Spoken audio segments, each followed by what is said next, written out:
By the end of this video, you'll know exactly why the day one partner starts out earning the other can quietly gut a marriage, even a good one, even with more money coming in, and the one conversation that fixes it.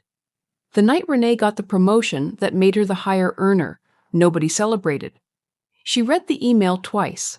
She looked across the table at Daniel, the man who'd been the provider for 12 years, and she said nothing. She didn't tell him for 4 days, not because she was ashamed, but because some quiet part of her already knew this number was going to change something that had nothing to do with money. The couple is a composite. Daniel and Renee stand in for the thousands of households living this exact shift right now.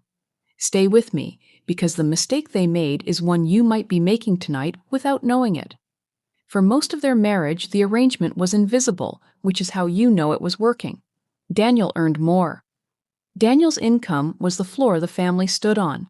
Nobody ever said the words, "he's the provider," out loud. They didn't have to. It was just the shape of things. And Renee was fine with it. She had a career she liked, an income that mattered. But when the big decisions came, the house, the car, the year they nearly moved, there was always a faint, unspoken deference to Daniel's paycheck. His money carried a little more weight in the room.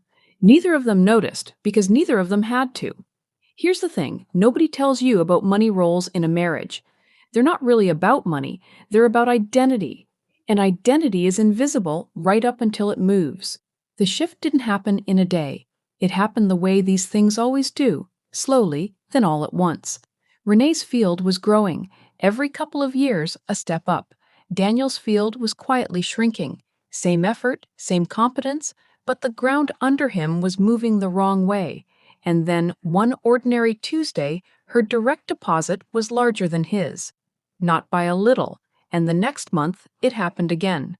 And the month after that, it simply became the truth of the household. Renee was now the floor the family stood on. Nobody announced it. There was no conversation, no moment.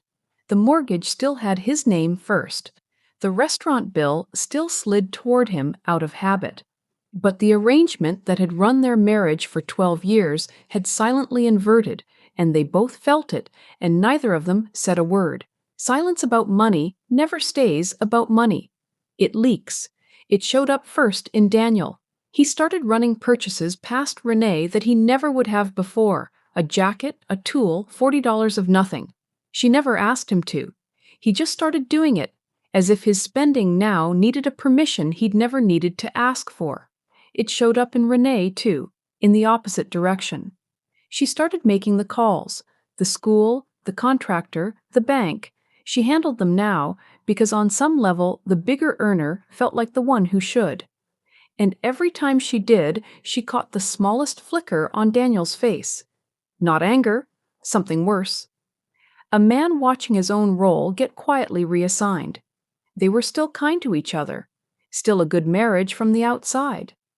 But there was a subject in the house that had grown too heavy to pick up, so they walked around it for months, and then for the better part of 2 years. It surfaced over something absurd, a $400 repair, a disagreement about whether to fix it now or wait, the kind of thing that should take 90 seconds. Instead, it went sideways, fast, the way a fight does when it's carrying 2 years of unsaid freight. And in the middle of it, Daniel said the quiet part. He said, "It's your money now anyway, so just do what you want." And the room went cold, because there it was, the thing neither of them had named. He didn't experience the shift as pride in her. He experienced it as a demotion in himself. Her raise had felt, to him, like a loss. Renee didn't fight back. She just heard it. For 2 years, she'd thought the tension was about control, about who decides. It wasn't. It was about grief. Daniel was quietly mourning a version of himself that the paychecks had retired, and he'd had no language for it, so it came out as a jab about a car repair. Here's what was actually broken, and it's more common than any affair or any secret account. Daniel and Renee had done what most couples do without realizing it. They'd quietly wired their sense of self to their paychecks. His worth to the marriage and his paycheck had become the same object in his mind. So when the paycheck moved, his worth seemed to move with it. And Renee had made the mirror image mistake. She'd started believing that earning more meant she should carry more decisions, more weight, more of the mental load, as if the bigger paycheck came with a bigger job at home too. It didn't. She'd handed herself a second full-time role nobody asked her to take, and quietly resented it.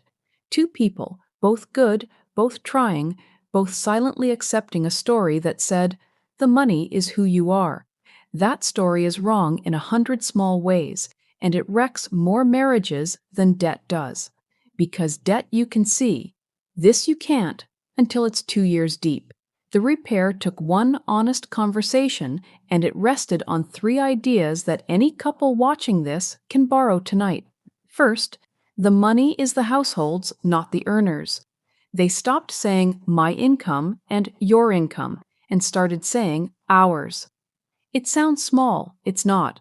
The moment income becomes shared, whose name is bigger on the deposit stops meaning anything, and Daniel's jab, "It's your money now," simply stops being true because it never was. Second, they separated the paycheck from the person. Daniel's value to that family was never his salary.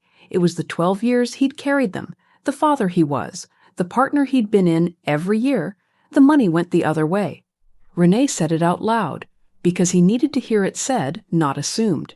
Provider was never a paycheck. It was a role they could both hold in different currencies at different times. And third, the practical one, they redistributed by choice, not by paycheck. Who handles the bills? Who makes the calls? Who carries the mental load? They decided it deliberately, based on who's better and who has time, not on who earns more. The bigger earner doesn't automatically get the bigger chores or the bigger vote.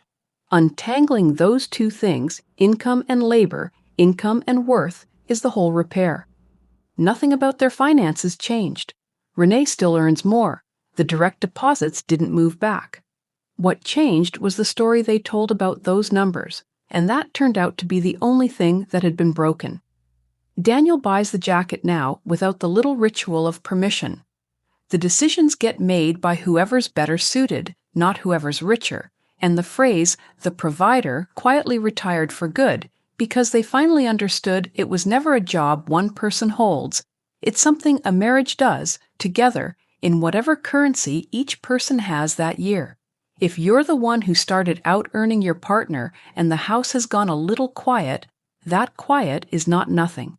It's the sound of two people mourning a story they never chose. You don't need more money to fix it. You need the one conversation Daniel and Renee waited 2 years to have. Money in a marriage is almost never really about the money. It's about the invisible roles the money is quietly assigning. And the day those roles move, the couples who make it are the ones who say the quiet part out loud before it turns into 2 years of silence. If this was the story of someone you know or someone you're married to, you already know who needs to see it. And if you want more of these, the honest ones about the money nobody talks about at the dinner table, subscribe. There's a whole series of them coming.